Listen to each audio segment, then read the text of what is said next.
Good morning. We're going to do another sunrise because this last chapter of the book, Inside of a Dog, is called The Importance of Mornings. Pumpernickel changed my own Umvelt, walking through the world with her, watching her reactions. I begin to imagine her experience, my enjoyment of a narrow, winding path in a shady forest lined with low bushes and grasses, comes in part from seeing how she enjoyed it. The cool of the shade, of course, but also the pathiness, allowing her to zoom along unchecked, stopping only for rousing scents along the sides. I now see city blocks and their sidewalks and buildings with their investigatory sniffing possibilities in mind. A sidewalk along an uninterrupted wall without fences, trees, or variation is a block I'd never want to walk down. Where I choose to sit in the park, which bench, which rock, is based on where a dog at my side would have the best panoramic olfactory view. Pumpernickel loved large open lawns to plop down in, to roll repeatedly in, to sniff endlessly, and high grass or brush to lop regally through. I came to love large open lawns and high grass and brush in anticipation of her enjoyment. The interest in rolling in unseen smells remains elusive. I smell the world more. I love to sit outside on a breezy day. My day is tilted toward morning. The importance of mornings has always been that if I awoke early enough, we could have a long, off-leash walk together in a relatively unpeopled park or a beach. I still have trouble sleeping in.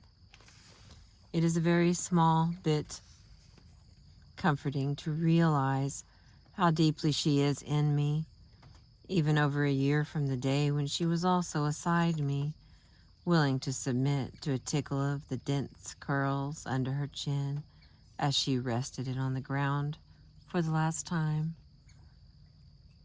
Sitting with a dog on my lap, considering what we know about dogs' abilities, experiences, and perception, I feel partway to full dogness myself. Also, right now, I am covered with dog hair. Even without getting coated with fur, the knowledge of dog science brings us closer to an understanding of and appreciation for dog behavior, how it arises from the ancestral canid, from domestication, from their sensory acuteness, and from their sensitivity to us. With any luck, it will get under your skin, and you will see the dog from the dog's point of view. Along the way, here is a smattering of ideas of felt ways of relating to your dog, of interpreting their behavior, and of considering them in our lives. Go for a smell walk. Most of us would agree that we go for walks with dogs for the dog's sake.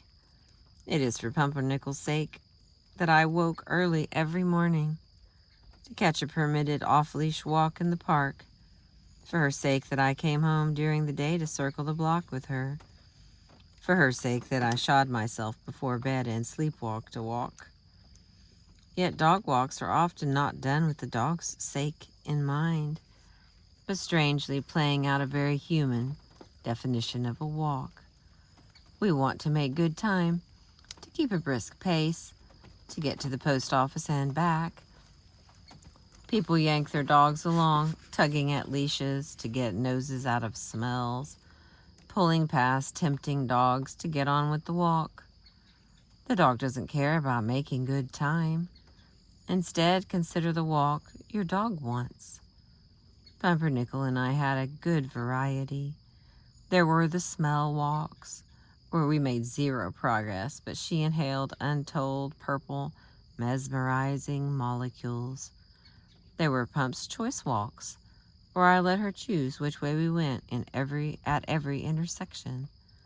There were serpentine walks where I restrained myself instead of her as she weaved on leash from my left to my right and back again. As a younger dog, she tacitly agreed to go on runs with me when I agreed to occasionally stop and circle around her as she circled around an interesting dog. As she got older, there were even non-walking walks where she lay down and just stayed put until she was ready to move on. Train thoughtfully. Teach your dog the things you want in a way he can understand. Be clear about what you want him to do, consistent in what you ask and how you ask it, and tell him when he has got it right. Reward him straightway and often. Good training comes from understanding the mind of a dog, what he perceives and what motivates him. Avoid the missteps common to those who have the classic idea of what a dog should do.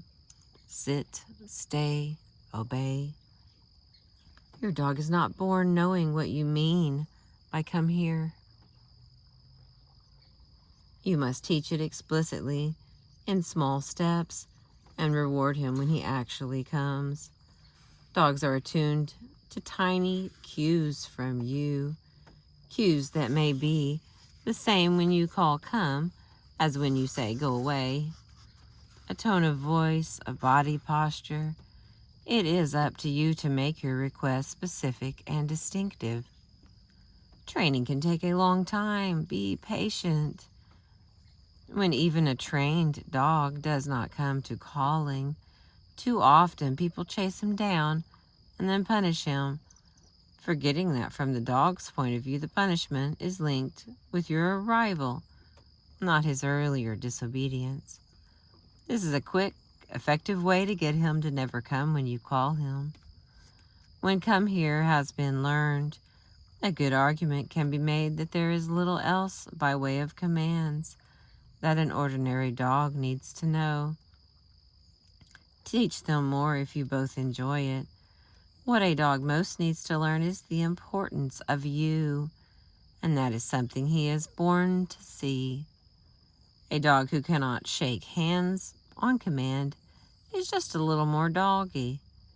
Make clear that what behaviors you dislike and be consistent in not reinforcing them. Few celebrate a dog who jumps at people as they approach, but start with the premise that it is we who keep ourselves and our faces unbearably far away, and we can come to a mutual understanding. Allow for his dogness. Let him roll in whatever that thing is once in a while. Endure some traipsing through mud puddles. Walk off leash when you can. When you cannot walk off leash, do not yank him along by his neck, ever. Learn to distinguish a nip from a bite. Let approaching dogs smell each other's rumps. We're on page 287. Consider the source. Why does he do that? I am asked almost daily. Many times my only answer can be that not every behavior a dog does has an explanation. Sometimes when a dog suddenly flops on the ground and looks at you, he is just laying down and looking, and nothing more. Not every behavior signifies something. Those that do mean something should be explained by taking into consideration the natural history of your dog as an animal, as a canid, and as a particular breed. Breed matters. A dog that stares down invisible prey or slowly stalks other dogs may be presenting very good eye behavior for a herder. So too with the dog who is aggrieved when one person leaves the room or who nips at everyone's heels as they wander down the hallway. Freezing at movement in the bushes slows down your walk, but it is very good pointing behavior. A bred dog with no task may be agitated, restive, keyed up, a drifter, not clearly driven to any activity. Give him some. This is the great science behind tossing a ball. A retriever is made happy just to do it over and over. He is fulfilling his capability. On the other hand, if your dog has a short nose and has trouble breathing, don't assume he can run with you. That same dog with his near central vision may not care for the game of fetch, while a retriever with a wide visual streak may care only for it. Give your dog a context to play out his innate tendencies and indulge him a little staring at the bushes now and then. Animalness matters. Adapt to your dog's capacities rather than simply expecting him to adapt to our strange notions of how to be a dog. We want our dogs to heal. I have seen people turn furious when their dog does not. But dogs may be more or less prone to walk close to and in step with their social companions. Retrievers do, but sporting breeds might not. Both will keep an eye on you.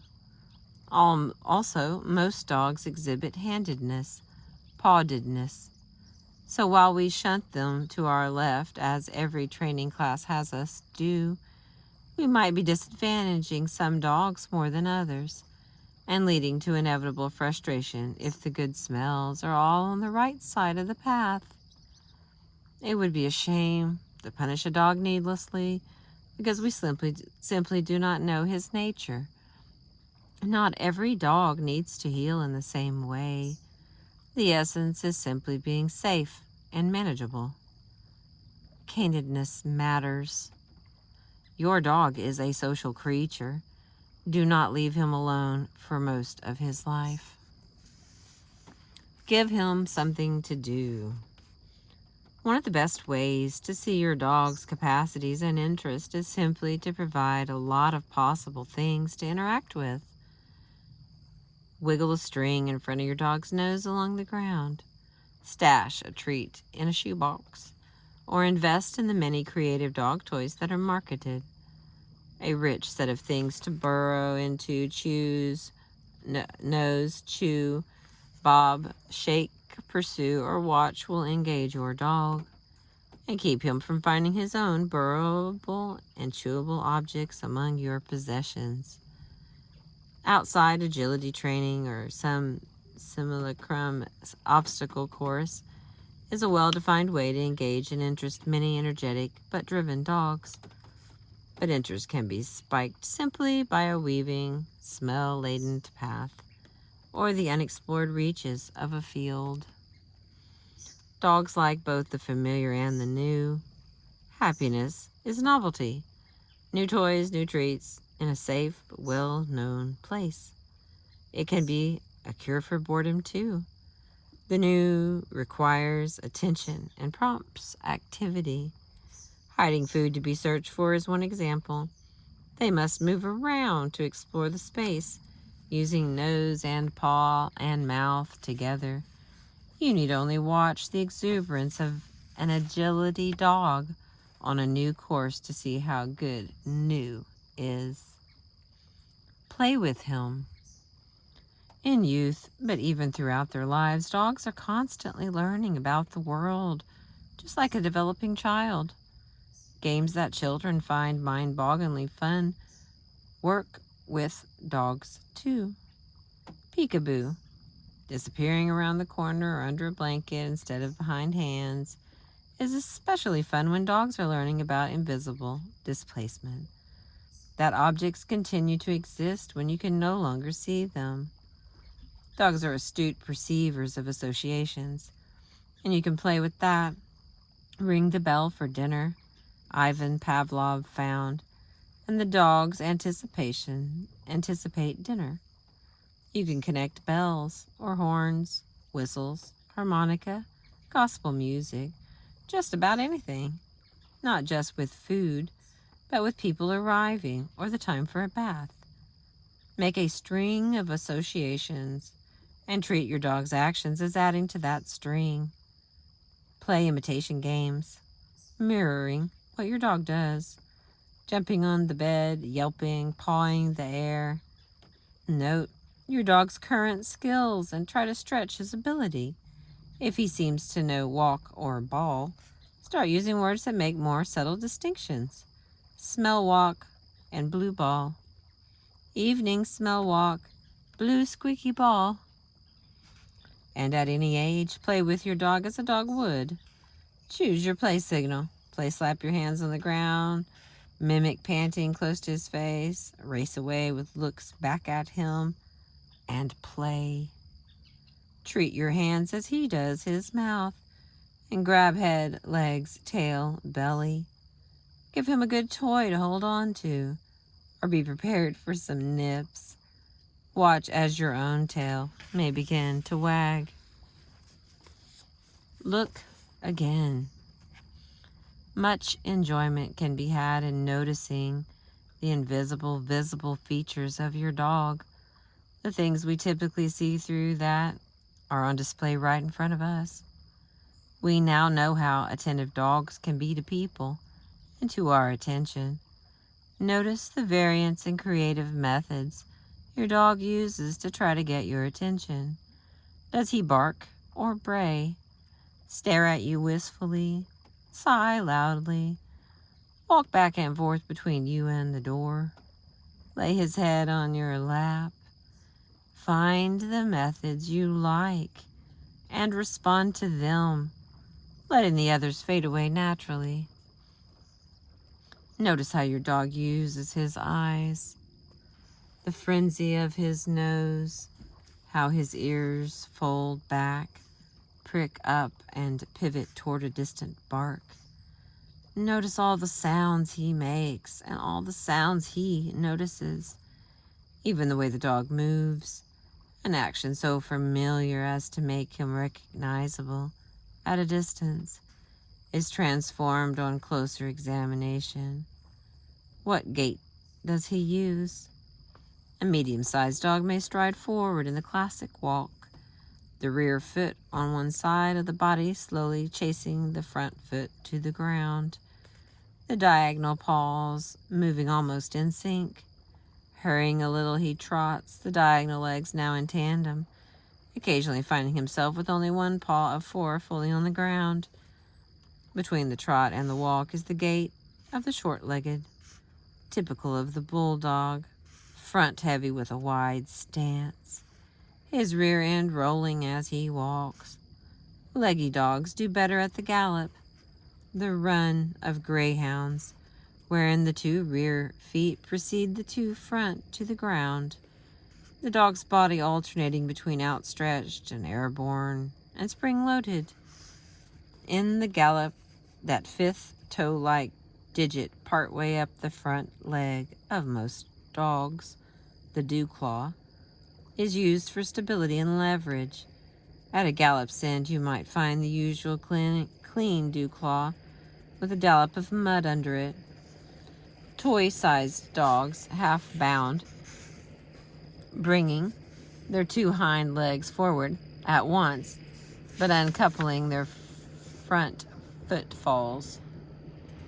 Other dogs pace, their left legs moving forward and falling at once, followed quickly by the right, mesmerizing yourself trying to keep track of the complexity of your dog's gait.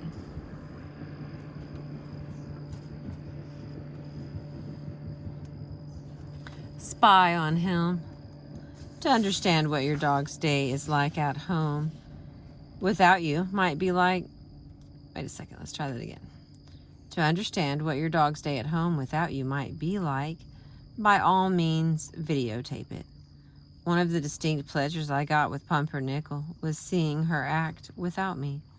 Despite hours of video recording, I rarely turned my camera on to her. It was only when she didn't expect me, when a friend had taken her out and I arrived and announced that I got to see her carry on without me. It was spectacular to see. You can recreate this kind of spectacle by setting up a videotape at your home when you leave for the day. I recommend this eavesdropping, not because it reliably reveals spectacles, and it does. It does not. But because it allows you to see your dog's life without you there. You will more fully understand what his day might be like by watching a snippet of the day pass later, minute by minute. What I saw in my eavesdropping was Pumpernickel's independence, freed not just from the need to check back with me, but from the kind of scrutiny to which I subjected all of her behavior. She existed capably without me, for the hours that I milled about in the bookstore, had an extra long run, went elsewhere for dinner, followed by elsewhere still for drinks. This was at once reassuring and fully humbling. I am glad that she managed the day on her own. Yet I am sometimes mystified that I ever left her alone at all. Most dogs are simply alone all day with little to do, expected to wait it out until we return, and then act just as we want them to. And we are surprised and horrified when they actually do something in our absence. That dogs endure this and much worse misinterpretation and neglect is almost part of their constitution. We can and do get away with it, but dogs are individuals. It is for this reason that they require and deserve more attention to their Umwelt, to their experience, to their point of view.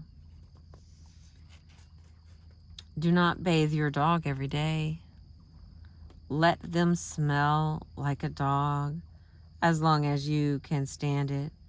Some dogs will even develop painful skin sores from regular bathing. And no dog wants to smell like a bathtub that has had a dog in it. Thank you for listening this morning. I appreciate you. We made it to page 292. Only 8 pages left.